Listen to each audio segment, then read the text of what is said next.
நம்மளுடைய எஸ்கே பைக்ஸில் வந்து பார்த்தீங்கன்னா இன்றைக்கி என்ன வண்டி ரிசீவ் பண்ணியிருக்கோம் அப்படின்னு கேட்டிங்கன்னா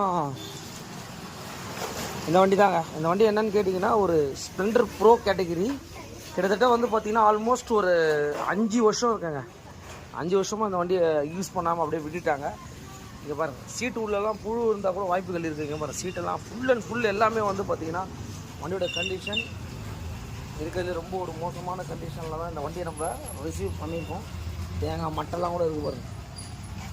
இந்த வண்டியை வந்து பார்த்திங்கன்னா ரெடி பண்ண முடியுமான்னு சொல்லிட்டு நம்மக்கிட்ட ஒரு என்கொயரி பண்ணித்தரேன் அப்படின்ற மாதிரி சொல்லியிருக்காங்க. பாருங்கள், மீட்டர்லாம் வந்து ஃபுல் அண்ட் ஃபுல்லு என்ன கலரில் இருக்குன்னே தெரில, எல்லாமே ஜாமாக இருக்குது.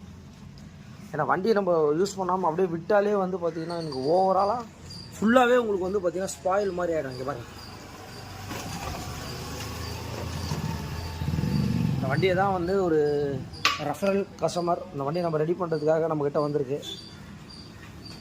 இது போல் இந்த வெஹிக்கிள் வந்து பார்த்தீங்கன்னா மார்னிங் தான் நம்ம ரிசீவ் பண்ணோம். அந்த 5 வருஷத்துக்கு ஓடாத வண்டியை இதில் என்னென்ன ப்ராப்ளம் வரும்ன்றதை பார்த்துருங்க. வண்டி ரொம்ப நாள் நிற்க வச்சா என்னென்ன ஆகும் அப்படின்றத பார்த்துங்க. மெயின் கார்பெட்டர் தான்.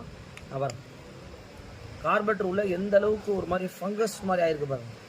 இதெல்லாமே வந்து பார்த்தீங்கன்னா பெட்ரோல் வண்டியை நம்ம விட்டுட்டு போகிறோம் அப்படின்னா பெட்ரோலை ஃபுல்லாக ட்ரைவ் பண்ணி தான் நம்ம விட்டுட்டு போகிறோம். இங்கே பாருங்கள், கார்பெட்டரில் வர ஜெட்டு, கார்பெட்டருடைய உங்களுக்கு வந்து ஃப்ளோட் நீடில் எல்லாமே எப்படி ஆயிருக்கு பாருங்கள்.